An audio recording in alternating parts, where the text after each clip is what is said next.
pode negar a influência da maçonaria dentro da denominação presbiteriana do Brasil. Negar isso? Quem vai negar isso? Alguém tem coragem de negar isso? Está nos próprios históricos da denominação. Que se faça justiça, porque no outro programa eu ainda citei eu citei isso sem documentação nenhuma, porque eu me lembro disso numa viagem que eu fiz com o Hernandes no carro. Eu estava dirigindo e conversamos sobre isso, e o Hernandes, o reverendo Hernandes, falou para mim que ele tinha sido uma pessoa dentro dessas resoluções aí que bateu contra, e a partir de então há um documento que condena isso. Sim, né? eu tenho um documento, inclusive está disponível para qualquer pessoa que entrar no site da Igreja Presbiteriana do Brasil, tem lá, tem todos os documentos disponíveis para todo mundo ver. Então, hoje, uma pessoa presbiteriana não pode se tornar maçom. Não é verdade isso. Uma pessoa presbiteriana pode ser maçom e membro da igreja. Ele não pode ser pastor, não pode ocupar um cargo de diaconato, não pode ocupar um cargo dentro da igreja. Eu gostaria que o reverendo que estou aí, gostaria que ele ligasse aqui, inclusive, dizendo que a igreja presbiteriana excluiu pastores da maçonaria, pastores maçons. Pastores presbiterianos que são maçons, ela excluiu. Gostaria que ele dissesse isso. Quem foi esse pastor excluído dentro da Igreja Presbiteriana do Brasil porque era maçom? Porque, na realidade... Então tem que colocar o segundo áudio, que eu tirei por conta disso. Coloca o segundo áudio, por favor. Então, assim, eu acho que ele confunde, ele mistura as bolas aí.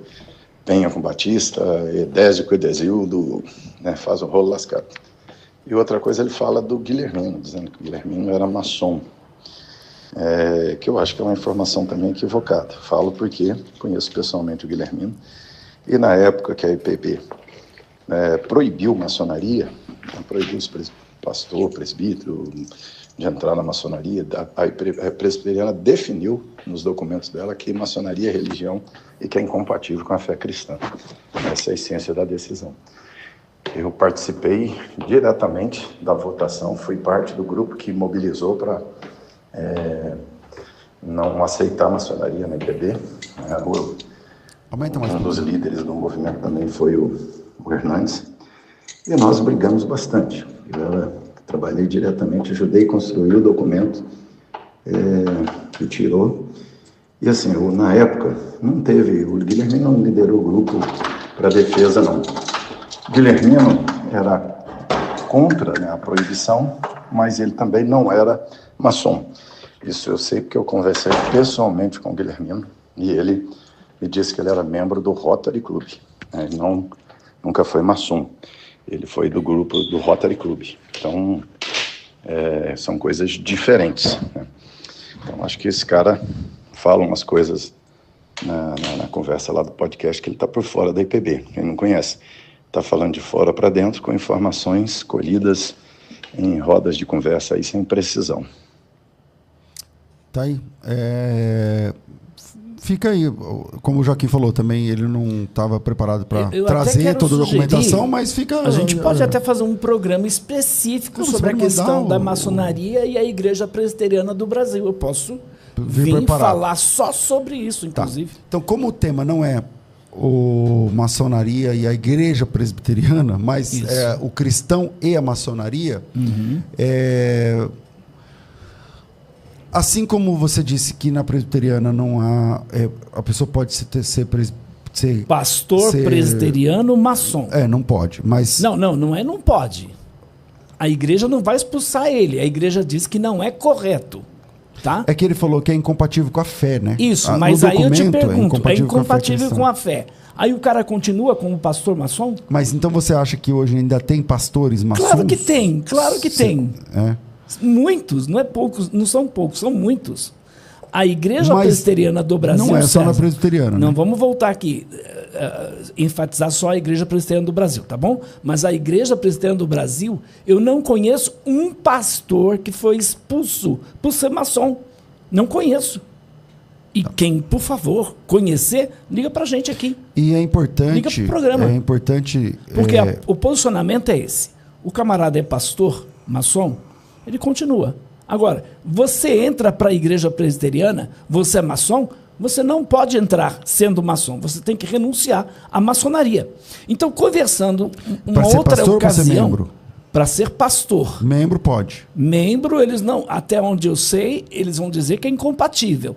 Agora, se eles vão aceitar o camarada, por exemplo, como membro, eu sou pastor batista, ou membro de uma igreja batista, quero ir para a presbiteriana.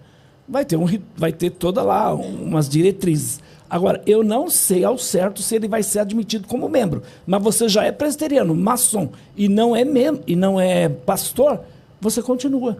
Ela não vai excluir você, como ela não vai excluir o pastor maçom.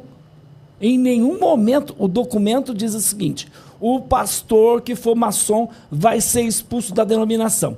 Eles dizem, eu conversando com um líder da presbiteriana, ele disse para mim, não, isso a gente está trabalhando cada um desses membros que são maçons e esses pastores estamos procurando conscientizá-los. Tá.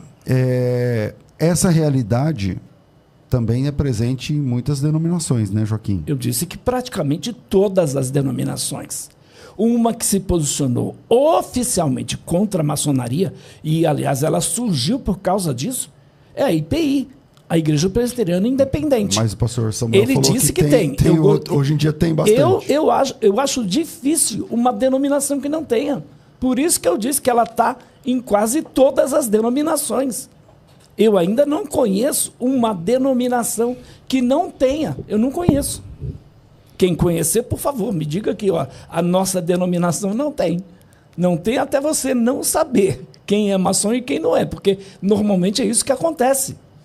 Então aí é outra história. Agora, por exemplo, eu leio muito, né, esses cortes, os podcasts e tudo mais, e o pessoal, o argumento deles é que eu não tenho autoridade para falar sobre maçonaria, que eu estou fundamentado em boatos. Não, eu não estou fundamentado na palavra de ex-maçons. Eu até citei aqui livros de ex-maçons, mas eu não me baseei a minha fala aqui nesses livros. Eu me baseei nos documentos da própria maçonaria. Eu falei aqui as monografias. Eu tenho até o 33º grau. Quem vai contestar isso? Documento da própria loja maçônica. Quem vai contestar? Então, agora, por exemplo, moral e dogma. Todo maçom já ouviu falar disso. O que é moral e dogma? É o livro chamado Alberto Pike. Esse Alberto Pike é praticamente o papa da maçonaria. Eles não gostam muito desse termo, né? Mas é a maior autoridade que a maçonaria já teve. E tem até hoje, porque até hoje a maçonaria está fundamentada nos livros do Alberto Pike, Moral e Dogma, é o nome do livro. E isso foi lançado em 1872.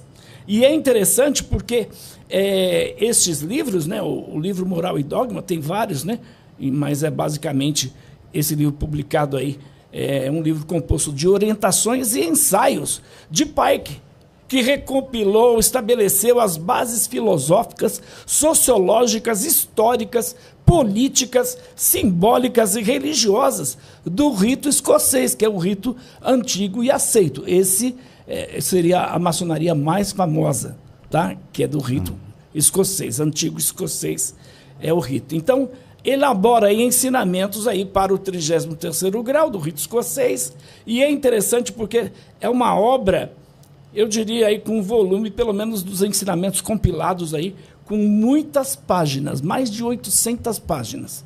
Aí em português eles dividiram isso em livros, né? Em vários livros. Agora, eu só queria dizer, César, que é muito importante para nós aqui, o Alberto Pike é autoridade.